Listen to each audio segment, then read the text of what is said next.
সুপ্রিয় শিক্ষার্থীবৃন্দ, অনলাইন ক্লাসে তোমাদের স্বাগত জানাই। ইতিমধ্যেই আমরা অনেকগুলো ক্লাস নিয়ে ফেলেছি। তারই ধারাবাহিকতায় আজকেও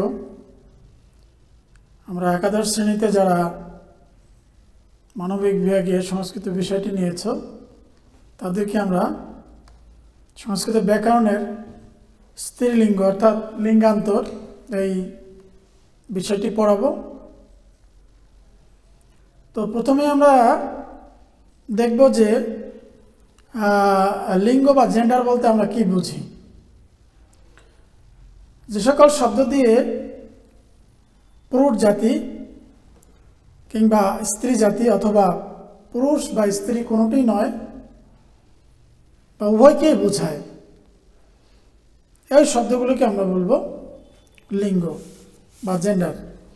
তাই আমরা জেন্ডারের সংজ্ঞা থেকেই আমরা ধারণা পেয়েছি যে লিঙ্গের প্রকারভেদ।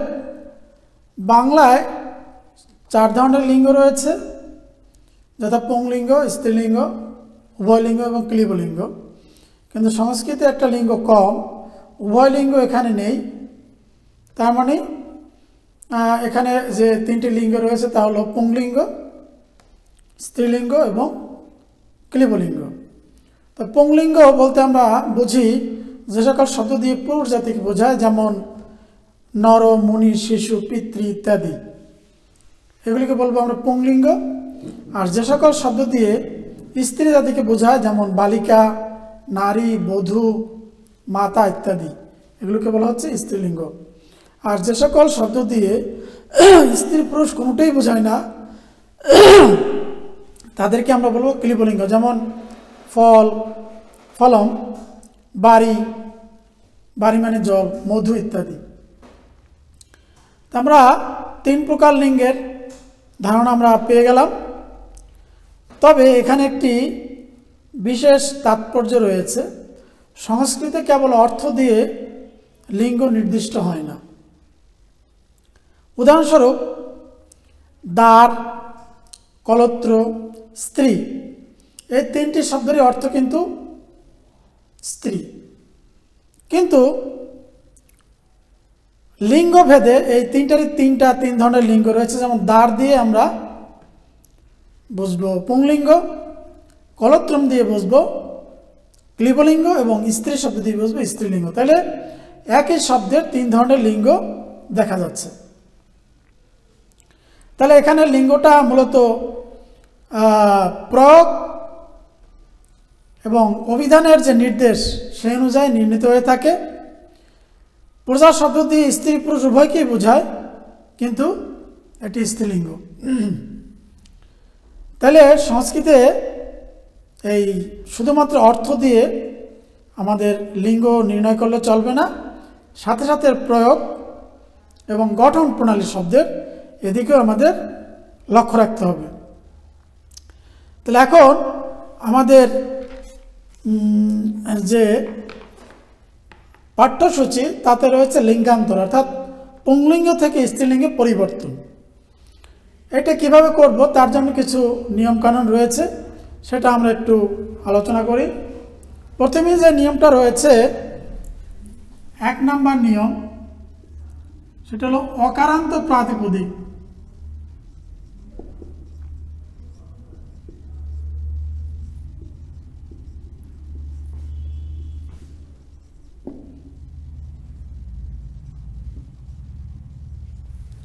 অকারান্ত প্রাতিপদিকের সাথে আপ আপ বা টাপ, টাপও বলা হয়, মানে এটা একটা প্রত্যয়, এটা আর যোগ হবে শুধু আ, সাথে আ যোগ হয়ে পুরুষবাচক শব্দ স্ত্রীবাচক শব্দে পরিণত হয়। পুরুষবাচক শব্দ স্ত্রীবাচক শব্দে পরিণত হয়। যেমন তাহলে আমরা দেখব কোন শব্দগুলোয় অকার আছে। এই অকার থাকলে সেটার স্ত্রীলিঙ্গ হয়ে যাবে আকার। যেমন কৃষ, কৃষ এটার শেষে অকার আছে, এটার স্ত্রীলিঙ্গ হয়ে যাবে কি কৃষা। সরল, এটা শেষে অকার আছে, এটা হয়ে যাবে সরলা। তাহলে আমরা যে সমস্ত শব্দের শেষে অকার দেখব সেটার স্ত্রীলিঙ্গ একটা আ প্রত্যয় যোগ করলে সেটা স্ত্রীবাচক শব্দে পরিণত হবে। 2 নাম্বার,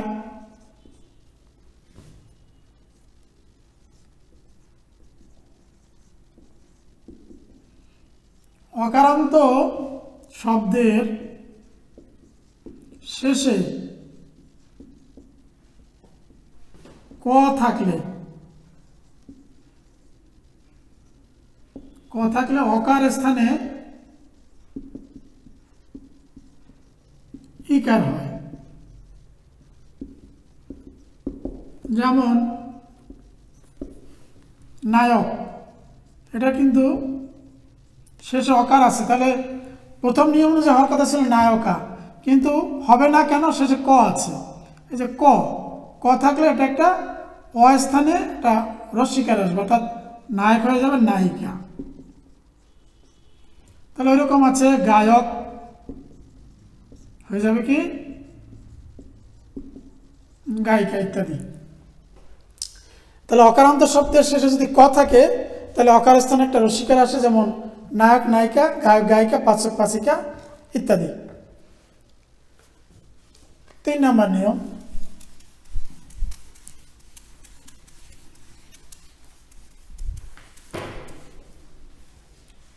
নিয়মে বলা হচ্ছে কি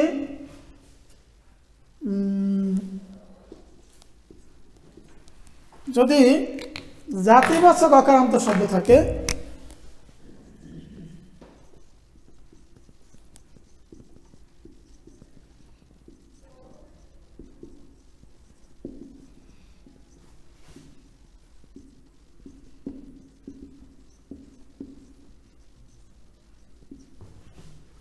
এটা হবে ইপ প্রত্যয়। ইপ, ইপ মানে হচ্ছে দীর্ঘই।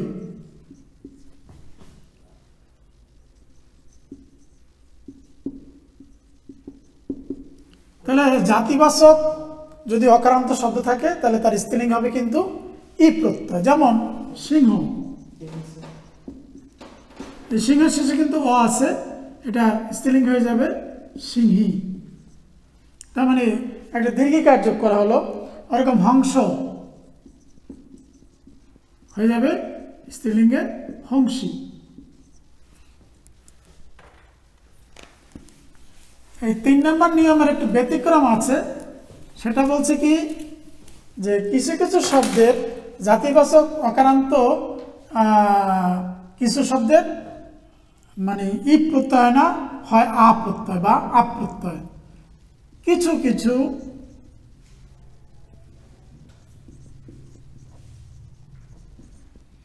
অকারান্ত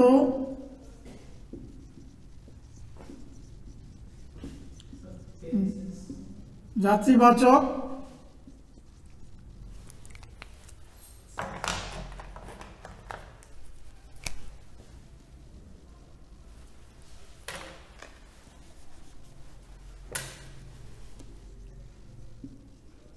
শব্দের স্ত্রীলিঙ্গে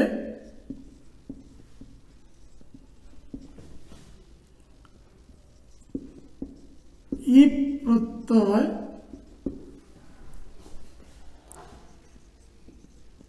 না হয়ে আপ, আপ মানে হচ্ছে আ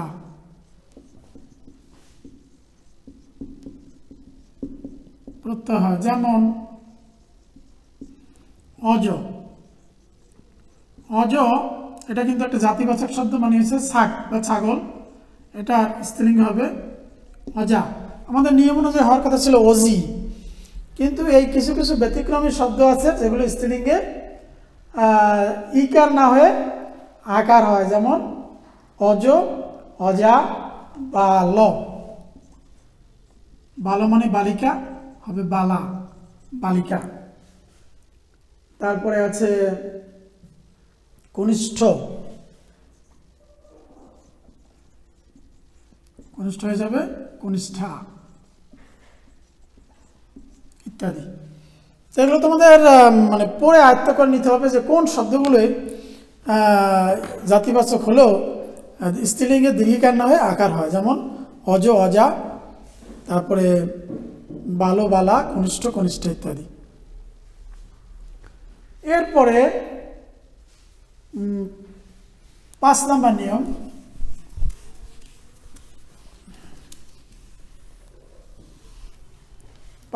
নিয়মে বলা হচ্ছে কি প্রাস প্রভৃতি শব্দের স্ত্রীলিঙ্গে ইপ প্রত্যয় হয়। ইপ ইপ নিয়ে আমরা আগেই আলোচনা করেছি। ইপ মানে হচ্ছে দীর্ঘ ই।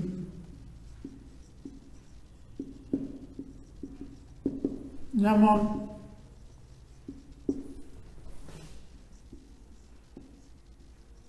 প্রাচ, স্ত্রীলিঙ্গ হবে কি প্রাচী। প্রাচ মানে হচ্ছে পূর্ব দিক, তার স্ত্রীলিঙ্গ হয় প্রাচী। প্রত্যচ বা উদচ, প্রত্যচ লিখে দিই, প্রত্যচ হবে প্রতীচী। তারপর উদচ মানে উত্তর দিক হবে উদীচী, উত্তর দিক, এটাকে বোঝাতে উদচ শব্দ ব্যবহার করা হয়। এই স্ত্রীলিঙ্গ হলো উদীচী। তো এখানে বলা হচ্ছে কি প্রাস প্রভৃতি শব্দ স্ত্রীলিঙ্গে ইপ প্রত্যয় হয়। এটা গেল আমাদের লিঙ্গান্তরের 5 নম্বর নিয়ম। 6 নম্বরে বলা হচ্ছে কি 6 নম্বরে যে উকারান্ত শব্দের বিকল্পে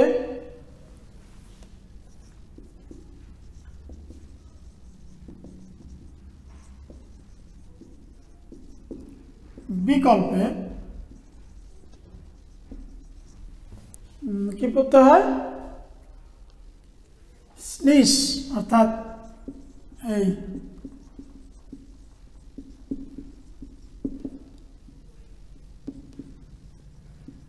যেমন আমরা উদাহরণ দিতে পারি, যেমন মৃদু মৃদু, হলো পুংলিঙ্গে মৃদু কিন্তু স্ত্রীলিঙ্গে হবে মৃদু, অর্থাৎ একটা বিসর্গ হবে। ওরকম তনু তনু,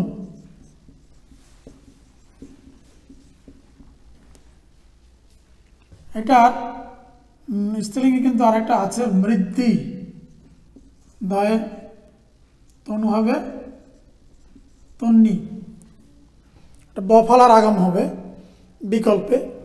মৃদু মৃদু হবে বিসর্গ দিয়ে, তনু তনু হবে, আবার বিকল্পে মৃদ্ধি হবে, তন্নি হবে।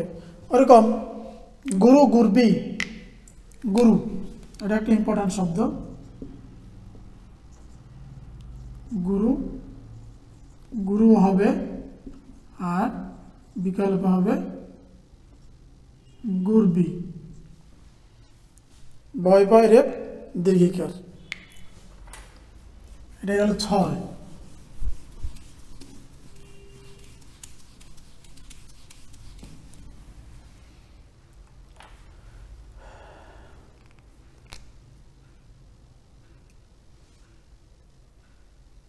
3 প্রত্যয়ান্ত শব্দ 7 নম্বর।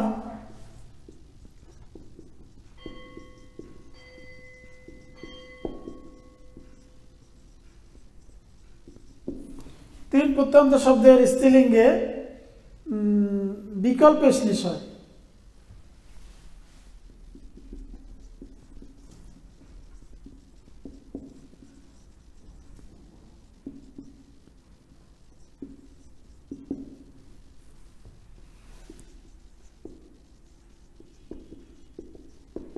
যেমন রাত্রি, এটা রস্বীকার ছিল, স্ত্রীলিঙ্গ হয়ে যাবে দীর্ঘিকার। রাত্রি উচ্চারণ কিন্তু একই প্রায়, কিন্তু বানান ভিন্ন। অটবি পুংলিঙ্গের রস্বীকার, স্ত্রীলিঙ্গ হয়ে যাবে দীর্ঘিকার, অটবি মানে গুল্ম, তাকে বলা হচ্ছে অটবি। এই মোটামুটি লিঙ্গান্তরের যে 7টা নিয়ম এর মধ্যেই সাধারণত থাকে। আরও কিছু ব্যতিক্রমধর্মী কিছু আছে, সেগুলো আমরা পরে আয়ত্ত করে নিব। তাহলে পুরুষবাচক শব্দের সাথে সাধারণত আকার, দীর্ঘিকার, হ্রস্বকার এই 3 ধরনের বর্ণ যুক্ত হয়ে সাধারণত স্ত্রীলিঙ্গে পরিণত হয়। তোমরা যদি আরেকটু চর্চা করো তাহলে এটা বুঝতে পারবা। কিছু ব্যতিক্রমধর্মী আছে, যেমন ব্যতিক্রমধর্মী কিছু লিঙ্গান্তর।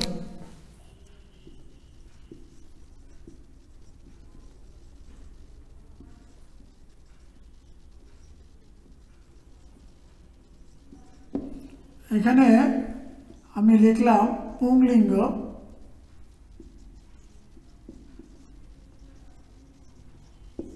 আর এখানে লিখলাম স্ত্রীলিঙ্গ।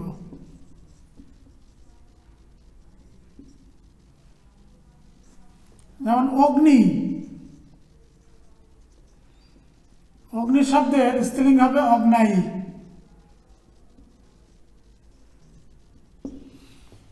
তারপরে সূর্য, সূর্য শব্দের স্ত্রীলিঙ্গ হবে 2টা হয়, সূর্যও হয়, সূর্য হয়। মানে সূর্য শব্দের 2টা স্ত্রীলিঙ্গ আছে, সূর্যও হয়, সূর্য হয়। ওরকম আচার্য, এর স্ত্রীলিঙ্গ রয়েছে 3টা।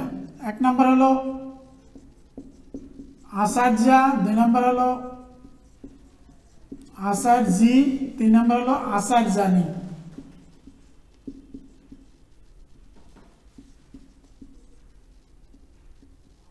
তাহলে 3টাই কিন্তু আচার্য শব্দের স্ত্রীলিঙ্গ, একটা আচার্য, আচার্যি, আচার্যানি। তারপরে মনু, মনু শব্দের স্ত্রীলিঙ্গ হবে মনাই। আমরা জানি আমাদের আদি পিতার নাম হচ্ছে মনু, তার স্ত্রীলিঙ্গ হচ্ছে মনাই। শন, শন মানে এর স্ত্রীলিঙ্গ হবে শুনি। ডগ, বিচ, কুকুর, কুকুরি, শন, শুনি।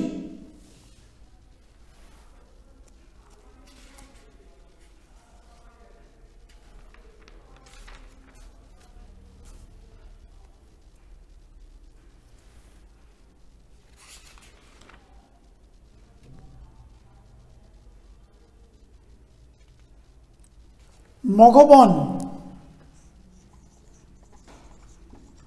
এটার স্ত্রীলিঙ্গ হবে 2টা, মঘনী অথবা মঘবতী, মঘবতী অথবা মঘনী। আর যেগুলো আছে মোটামুটি সম্রাট,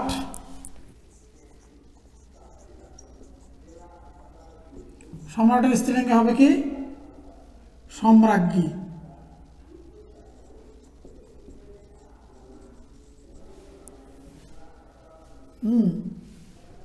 তারপরে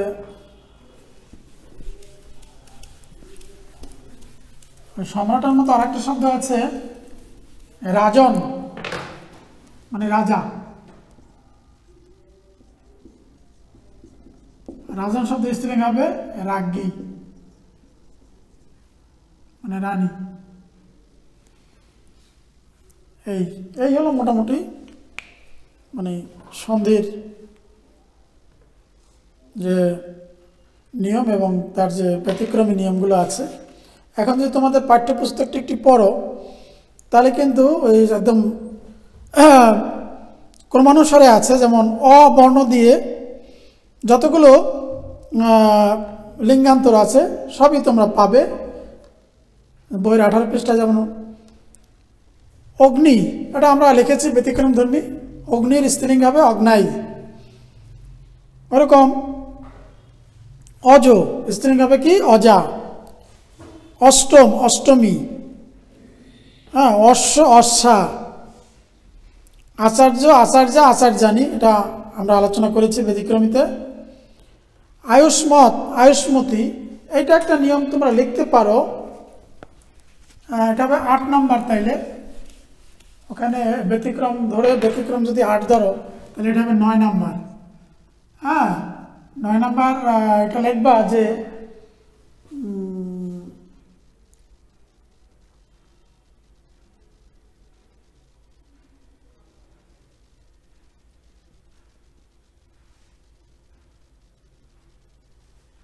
সেটা লিখতে পারো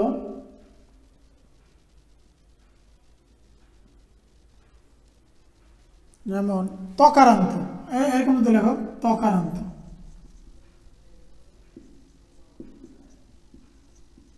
তকারান্ত শব্দের স্ত্রীলিঙ্গে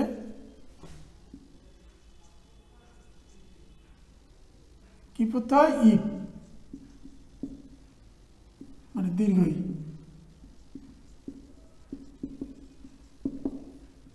যেমন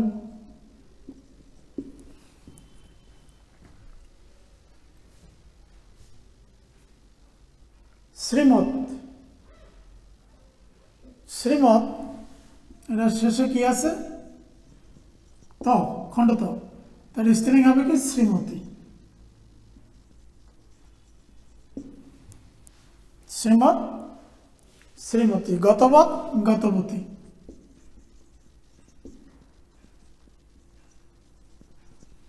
ভগবৎ ভগবতী, ও সরি, ওরকম ভগবৎ।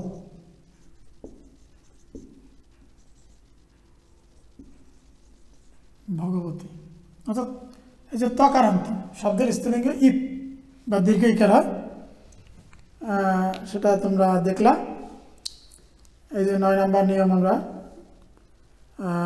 এই নিয়মটা পেলাম যে তকারান্ত শব্দের স্ত্রীলিঙ্গে ইপ প্রত্যয় হয়। শ্রীমৎ শ্রীমতী। আচ্ছা, এরপরে আর একটা তোমাদের একটু দেখতে হবে 10 নম্বর। আমরা নিয়ম আর একটা পেয়ে গেছি, সেটা হলো এই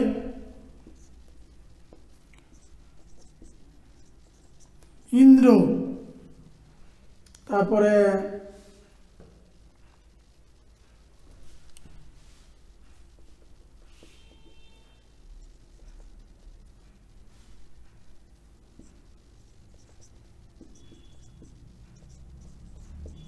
প্রভৃতি শব্দের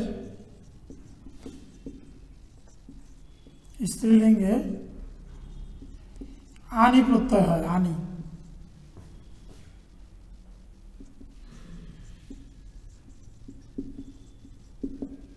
ইন্দ্র রুদ্র ইত্যাদি। যেমন ইন্দ্র এর স্ত্রীলিঙ্গ হবে ইন্দ্রাণী। হ্যাঁ, তারপরে রুদ্র, রুদ্র হবে রুদ্রাণী। ওরকম শূদ্র, শূদ্রাণী। শূদ্রা হয়, শূদ্রাণী হতে পারে অথবা শূদ্রা, মানে শূদ্রের স্ত্রী তাকে বলা হচ্ছে শূদ্রাণী বা শূদ্রা। তাহলে এই 10টা নিয়ম আমরা পেলাম। এখন তোমরা এই উদাহরণগুলো একটু আলোচনা করতে পারো। তাহলে আমরা অকার পড়েছিলাম, এবার আকার। আকার মধ্যে আছে যেমন আচার্য আচার্যা আচার্যানী। রস্বীকারের মধ্যে আছে ইন্দ্র ইন্দ্রাণী, ঈশ্বর ঈশ্বরী। এটা কিন্তু ইকার যোগ হয়েছে। তারপর রস্যকারের মধ্যে আছে উত্তম, স্ত্রীলিঙ্গ হবে উত্তমা। উদস উদিসী আমরা পেয়েছি। উপাধ্যায় উপাধ্যায়ী, এটা মোটামুটি পেয়েছি।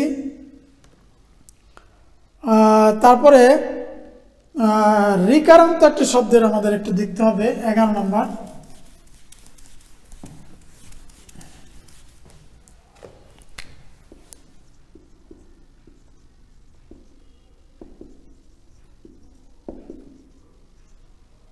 রিকারান্ত শব্দের স্ত্রীলিঙ্গে ইপ প্রত্যয় ইপ রেখান্ত শব্দের স্ত্রীলিঙ্গে ইপ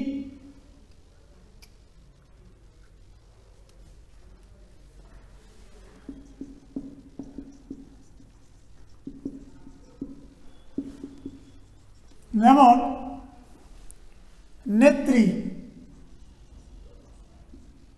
এর স্ত্রীলিঙ্গ হবে কি নেত্রী কর্ত্রী স্ত্রীলিঙ্গ হবে কি কর্ত্রী অর্থাৎ এখানে তটা হয়ে যায় তয়রা ফলা রয়ের একটা আগাম হয় নেত্রী নেত্রী তয়রা ফলা কর্ত্রী কর্ত্রী রিকারও থাকবে রফলাও থাকবে এটা আছে দেখো ককারে যদি যাও তো সেখানে পাবা কর্তা বা কর্ত্রী হয়ে যাবে কর্ত্রী এরপর যেগুলো আছে যেমন কোকিল কোকিলা কারক কারিকা কৃপণ কৃপণা বা কৃপণী কৃষক কৃষা কিশোর কিশোরী কুমার কুমারী কুরঙ্গ কুরঙ্গী হ্যাঁ তারপরে আছে গ দিয়ে ওরকম গুরু গুরবি বা গুরু হ্যাঁ গরিয়স গরিয়সী গুণবান গুণবতী গায়ক গায়িকা গো গোপী গোপ গোপী গৌর গৌরী ঘ দিয়ে আছে ঘট ঘটি ঘটক ঘটক ঘটকি মানে ঘোড়া চ দিয়ে আছে চপল চপলা চতুর চতুরা হ্যাঁ তারপরে চিন্ময় চিন্ময়ী জ দিয়ে আছে জনয়িত্রী জনয়িত্রী অর্থাৎ রিকারটা হয়ে যাবে এই তয়রা ফলায় দীর্ঘিকার ত দিয়ে আছে তট তটি তরল তরলা তনু তনু বা তন্নি তপস্বী তপস্বিনী হ্যাঁ তৃণ তৃণী তৃতীয় তৃতীয়া ত্রিফল ত্রিফলা দ দিয়ে আছে দক্ষিণ দক্ষিণা দ্বিজ দ্বিজা দ্বিতীয় দ্বিতীয়া দিন দিনা দ্রোণ দ্রোণী ইত্যাদি ধ দিয়ে আছে ধার্মিক ধার্মিকী ধাবন ধাবন্তী ন দিয়ে আছে নায়ক নায়িকা নিশাচর নিশাচরী নিষাদ নিষাদী হ্যাঁ নেত্রী নেত্রী নদ নদী নট নটি নর নারী নাটক নাটিকা প দিয়ে আছে পতি পত্নী গতিবান গতিবতী পৌত্র পৌত্রী পুত্র পুত্রী প্রত্যস প্রতিশী পশ্চিম পশ্চিমা ব দিয়ে আছে বন্ধু বান্ধবী বালো বালা বালক বালিকা বুদ্ধিমান বুদ্ধিমতী ব্রাহ্মণ ব্রাহ্মণী বিদ্বান বিদুষী বৈষ্ণব বৈষ্ণবী বৃদ্ধ বৃদ্ধা ব্যাঘ্র ব্যাঘ্রী বায়স বায়সী ভ দিয়ে আছে ভব ভবানী ভগবত ভগবতী ভাগবত ভাগবতী আর ভগবত হলো ভগবতী এটা আমরা পড়েছি ম দিয়ে আছে মৃগ মৃগী জাতিবাচক মৃন্ময় মৃন্ময়ী পড়েছি মহারাজ মহারাজ্ঞী রাজা থেকে রাজ্ঞী মুনি মুনি দীর্ঘিকার হয়ে যাবে মাতুল মাতুলানি বা মাতুলা মেধাবীন মেধাবিনী মৎস্য মৎস্যী এটা একটু আমাদের একটু লিখতে হবে মৎস্য শব্দ কীভাবে মৎস্যী হয়ে যায়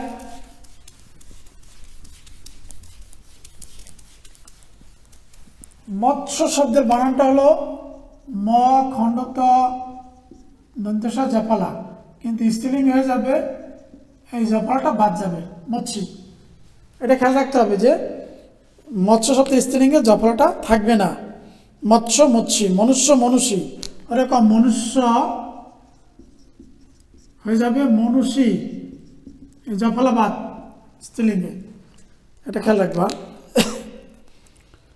আর যা আছে যেমন মধ্যম মধ্যমা মাতামহ মাতামহী মঘবান মগন এটা আলোচনা করেছি মণ্ডল মণ্ডলী অন্তস্থ দিয়ে আছে যশস্বিনী যশস্বিনী যুবন যুবতী র দিয়ে আছে রাজন রাজ্ঞী রুদ্র রুদ্রাণী এটা পড়েছি রজক রজকী তালবসা দিয়ে আছে সর্ব সর্বাণী শিব শিবানী শূদ্র শূদ্র বা শূদ্রাণী শ্রীমৎ শ্রীমতী শ্বশুর শ্বশ্রু এটা একটু লিখতে হবে শ্বশুর